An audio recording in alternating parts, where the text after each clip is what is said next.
Hallelujah. प्रभु यीशु मसीह के नाम में सभी भाई बहनों को जय मसीह की। परमेश्वर का वचन कहता है, प्रभु के लिए जो लोग आते हैं, प्रभु में जो विश्वास योग्य लोग हैं, वो किस प्रकार होने चाहिए, वो किस प्रकार से प्रभु के लिए तैयार होने चाहिए। परमेश्वर का वचन यहाँ में कहता है, हम मत्ती अध्याय 8 पढ़ते हैं। परमेश्वर का वचन कहता है 5 पद से, जब वह कफरनहूम में आया तो एक सूबेदार ने उसके पास आकर उससे विनती की, हे प्रभु, मेरा सेवक घर में लकवा रोग से बहुत दुखी पड़ा है। उसने उससे कहा, मैं आकर उसे चंगा करूंगा। सूबेदार ने उत्तर दिया, हे प्रभु, मैं इस योग्य नहीं कि तू मेरी छत तले आए, परंतु केवल मुख से कह दे तो मेरा सेवक चंगा हो जाएगा। आमीन, हालेलुया। यहाँ पे हम देखते हैं कि जब यीशु मसीह कफरनहूम में अपने चेलों के साथ गए तो वहाँ पे एक सूबेदार भी उनके पास आए, क्योंकि यीशु मसीह जहाँ भी जाते थे वहीं लोग ये बात जानने के बाद कि यीशु मसीह यहाँ आए हैं, उनके पास जाते थे और प्रार्थना के लिए उनके पास और उनसे चंगाई पाने के लिए उनके नज़दीक आते थे। और यही बात देखकर सूबेदार भी अपने सेवक के लिए उनसे चंगाई के लिए उनके पास आता है और कहता है कि मेरा जो सेवक है वो घर में लकवा रोग से बहुत दुखी पड़ा है। उसने उससे कहा, मैं आकर उसे चंगा करूंगा। सूबेदार ने उत्तर दिया, हे प्रभु, मैं इस योग्य नहीं कि तू मेरी छत तले आए, परंतु केवल मुख से कह दे तो मेरा सेवक चंगा हो जाएगा, क्योंकि मैं भी पराधीन मनुष्य हूँ और सिपाही मेरे अधीन है। जब मैं एक से कहता हूँ जा तो वह जाता है, और दूसरे से आ तो वह आता है, और जब अपने दास से कहता हूँ यह कर तो वह करता है। Hallelujah, hallelujah. परमेश्वर का वचन यहाँ पे कहता है कि वो सूबेदार प्रभु यीशु मसीह को अपनी स्थिति बताता है कि प्रभु, मैं इस योग्य भी नहीं हूँ कि आप मेरी छत के तले आए, क्योंकि मैं भी क्या हूँ, एक पराधीन मनुष्य हूँ। मैं भी किसी की अधीनता में हूँ और मेरे अधीन भी सिपाही लोग हैं। और मैं जब एक को आज्ञा देता हूँ कि तू वहाँ जा तो वो जाता है, और दूसरे को आज्ञा देता हूँ यहाँ आ तो वो आता है, और जो काम उनसे कहता हूँ वही वो करते हैं। तो प्रभु, मैं तो एक सेवक के समान ही हूँ मैं भी। यह सुनकर यीशु को अचंभा हुआ और जो उसके पीछे आ रहे थे उनसे कहा, मैं तुमसे सच कहता हूँ कि मैंने इज़राइल में भी ऐसा विश्वास नहीं पाया। Hallelujah, hallelujah. यहाँ पे यीशु मसीह खुद गवाही देते हैं और अपने मुख से कहते हैं उन लोगों को देख के, उस भीड़ को देखकर जो उनके पीछे थी, और उन्हें कहते हैं कि जैसा विश्वास इस सूबेदार का है ऐसा मैंने इज़राइल लोगों में भी नहीं पाया। हालेलुया। इसका मतलब ये है कि जो सूबेदार है वो इज़राइली नहीं है, वो दूसरे जाति का है, वो दूसरी जगह का है। इसीलिए यीशु मसीह उसे कहते हैं कि ये इज़राइल में भी मैंने ऐसा विश्वास नहीं पाया है जैसा विश्वास इसका है कि केवल प्रभु अपने मुख से आप कह दो तो मेरा सेवक जो वहां पर है, घर पर लकवे से बीमार पड़ा हुआ है, वो जो रोग से ग्रस्त है, वो वहां पे चंगाई को पा जाएगा, क्योंकि उस सूबेदार को विश्वास है कि यीशु मसीह के मात्र कह देने से ही उसका सेवक क्या है, चंगा हो जाएगा। लेकिन जो इजरायली लोग हैं, जो प्रभु की चुनी हुई कौम है, वो क्या कर रहे हैं, वो तो परमेश्वर के कार्य को देखने के बावजूद भी उसमें क्या कर रहे हैं, तर्क वितर्क कर रहे हैं। हर एक चीज में पूछ रहे हैं, क्या सच में तू परमेश्वर का पुत्र है? क्या सच में जो आने वाला मसीह था वो तू ही है? और यहाँ तक कि फरीसी और शास्त्री लोग भी विश्वास नहीं कर रहे हैं, बल्कि और भी बातों को कुरेद रहे हैं, और भी बातों को परखने की कोशिश कर रहे हैं, और दुनिया की रीति पे कह रहे हैं, क्या सच में ऐसा मनुष्य मसीह हो सकता है? क्या ऐसा मनुष्य परमेश्वर की ओर से भेजा हुआ, नियुक्त किया हुआ मसीहा हो सकता है जो लोगों का उद्धार करे?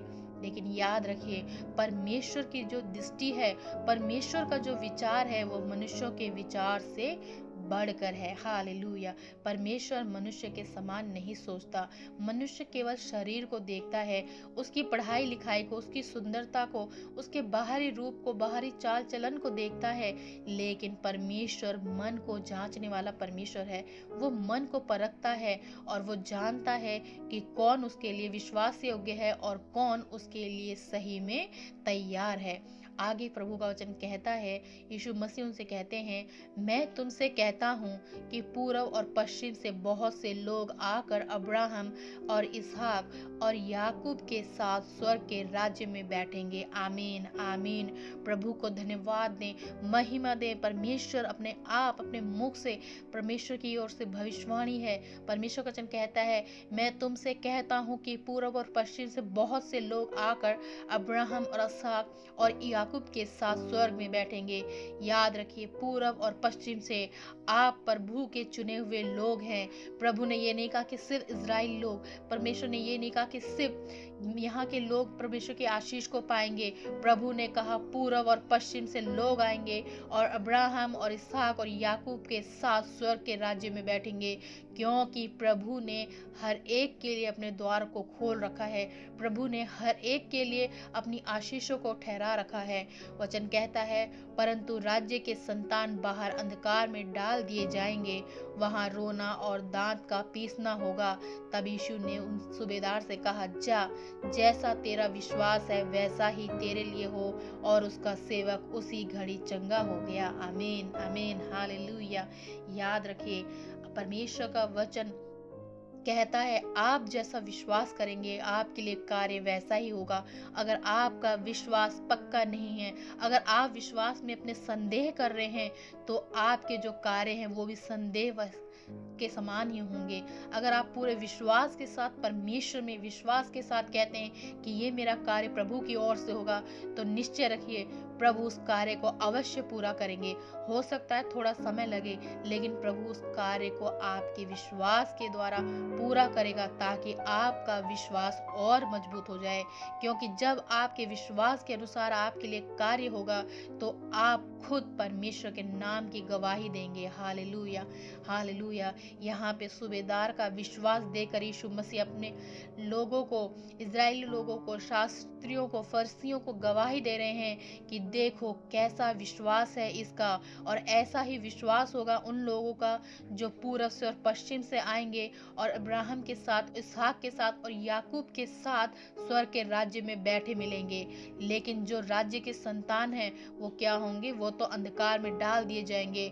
रोना और दांतों का पीसना वहां पर होगा, क्योंकि जो प्रभु में विश्वास करते हैं वो परमेश्वर की आशीष को पाते हैं। विश्वास के द्वारा ही अब्राहम विश्वासियों का पिता कहलाया है। उसके विश्वास के कारण ही उसने प्रभु की उन आशीषों को पाया जो कोई मनुष्य आज के समय में नहीं पा सकता। जी हाँ, परमेश्वर ने उसे 100 साल की उम्र में, सारा को 90 साल की उम्र में माँ बनने का अधिकार दिया, आशीष दी, जो आज के समय में भी कोई विज्ञान इतनी उपलब्धि प्राप्त नहीं कर सका है कि कोई ये आशीष को अब भी दे सके। लेकिन परमेश्वर ने उस समय ये कार्य कर दिया। परमेश्वर का वचन है, वो ना बदलने वाला परमेश्वर है। वो परमेश्वर पहले भी ऐसा ही था, आज भी वही है, और वो संसार के अंत तक एक सा रहेगा। जो परमेश्वर के लिए विश्वास योग्य रहते हैं, जो परमेश्वर के लिए स्थिर रहते हैं, प्रभु उनके लिए सब कुछ करता है। प्रभु ने किसी जाति को नहीं चुना, किसी देश को नहीं चुना। याद रखिए, उसने अपने इकलौते पुत्र को दिया ताकि पूरे संसार को उस पे क्या हो, उसके द्वारा आशीष पाए, उसके द्वारा जीवन पाए। उसने कहा, जो कोई मुझ पर विश्वास करेगा वो लज्जित ना होगा। Hallelujah hallelujah.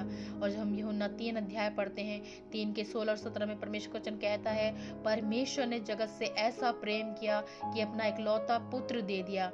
याद रखिए, परमेश्वर ने जगत से ऐसा प्रेम किया है, किसी एक जाति से, किसी एक देश से नहीं। परमेश्वर ने जगत से ऐसा प्रेम किया है कि अपना इकलौता पुत्र दे दिया। परमेश्वर ने अपना इकलौता पुत्र यीशु मसीह हमारे लिए, आपके लिए दे दिया, जब हम उसे जानते भी नहीं थे, जब हम अपने गुनाहों में पड़े हुए थे, अपने अंधकार के कार्यों में पड़े हुए थे, अनजान थे हर एक चीज से। तब परमेश्वर ने हमारे गुनाहों के लिए क्रूस की मृत्यु को सह लिया, ताकि हम उसमें विश्वास करके उस आशीष को पा जाए जो परमेश्वर ने हमारे लिए ठहरा रखी है। याद रखिए, प्रभु आपको बहुतायत से आशीष देना चाहता है, उत्तम आशीषों से भरना चाहता है और आपको परमेश्वर चट्टान बनाना चाहता है। आपका जीवन परमेश्वर की ओर से आशीषित होगा और आप बहुत से लोगों के जीवन को बचाने के योग्य बन जाएंगे, क्योंकि प्रभु आपको बढ़ाएगा। प्रभु ने इसीलिए आपको बुलाया है।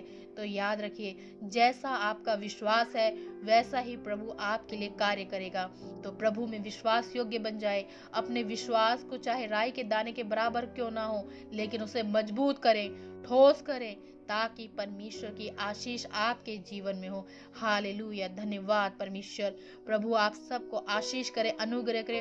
प्रभु के नाम में बलवंत बने रहिए, प्रभु के नाम में प्रभु की स्तुति महिमा करते रहिए। और याद रखिए, आपका विश्वास ही आपके जीवन में आशीषों का द्वार है। हालेलुया। प्रभु यीशु मसीह आप सबको आशीष करे, अनुग्रह करे। प्रभु यीशु मसीह के नाम में सभी भाई बहनों को जय मसीह की, जय मसीह की।